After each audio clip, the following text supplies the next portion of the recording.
హరి ఓం. భగవద్గీత సత్సంగానికి మిత్రులకి పునఃస్వాగతం. 7వ అధ్యాయం 29వ శ్లోకంలో ఉన్నాం. జ్ఞానానందమయం దేవం నిర్మల స్ఫటికాకృతం అని గురు దక్షిణామూర్తిని స్తుతిస్తాం. ఆ దక్షిణామూర్తి ఎవరో కాదు, మన స్వయం పరం ఆత్మ శ్రీకృష్ణ పరమాత్మ, ఆది ఆత్మ.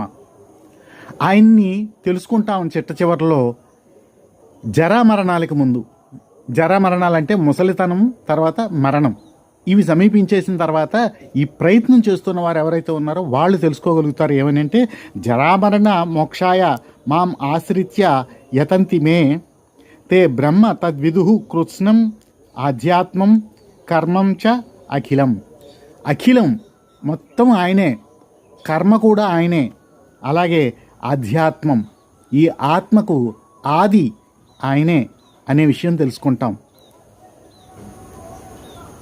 తద్విదుహు, ఆ విషయాన్ని మనం ఎరుక చేసుకుంటాం అనమాట.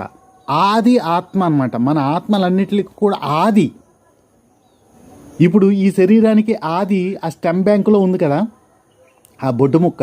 మనకి ఏ రోగం వచ్చినా దాన్ని కొద్దిగా అరగదీసి అది మనకి మెడిసిన్గా తీసుకుంటే అన్ని రోగాలు కూడా నయమైపోతాయి. అలాగనమాట ఈ ఆత్మకి ఏ ప్రాబ్లం వచ్చినా ఆ ఆది ఆత్మను కనుక టచ్ చేయగలిగితే ఇక అన్నీ కూడా కంప్లీట్ అయిపోతాయి. అది ఆ ఆది ఆత్మ. దాన్ని తెలుసుకోవటం అనేది ఆ ప్రయత్నం ఎప్పుడు చేస్తున్నాం అంటే, ఈ జరామరణాలకు ముందు. ముసలితనం వచ్చేసింది, ఇక మన భగవంతుడి దగ్గరికి వెళ్ళి యవ్వనం ఇమ్మని అడగలేము, అడిగితే రాదని మనకి తెలుసు. తర్వాత మరణం. ఈ మరణానికి, ఆ మరణం అనేది ఒక భయం. ఆ భయాన్ని తొలగించుకోవడానికి, ఆ వృద్ధాప్యం ఆ ఛాయల నుంచి మనల్ని మనం రక్షించుకోవడానికి, అసలు విషయం ఏంటో తెలుసుకోవడానికి ఆయన్ని ఆశ్రయిస్తాం రక్షించమని. అప్పుడు ఆయన మనకి అర్థమవుతాడంట. పోనీ అదేదో ఇప్పుడే అర్థమవచ్చు కదా అంటే, సామాన్యుడిగా నేను పరిశీలించిన దాంట్లో నిజంగా ఇప్పుడు గనక కొన్ని సెకండ్ల పాటు నిజమైన భక్తి గనక మనకి టచ్ చేస్తే ఏమనిపిస్తుందంటే, ఇట్స్ ఎండ్ అనిపిస్తుంది. నథింగ్ రిమైన్స్, ఇంకేం మిగలదు. అప్పుడు భయం వేస్తుంది.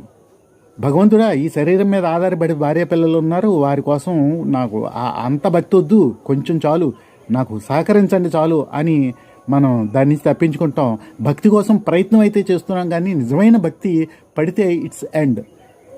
ఆ నిజమైన భక్తి ఎప్పుడు పరిచయానికి వస్తుందంటే, ఇదిగో మనం సాధన కొనసాగిస్తూ ఉంటే ఆ చివరి సమయానికి భగవంతుడు జ్ఞాపకానికి వస్తాడు. అది వస్తే గనక మనం రక్షించబడతాం, విడుదలవుతాం అనమాట, ముక్తిని పొందుతాం.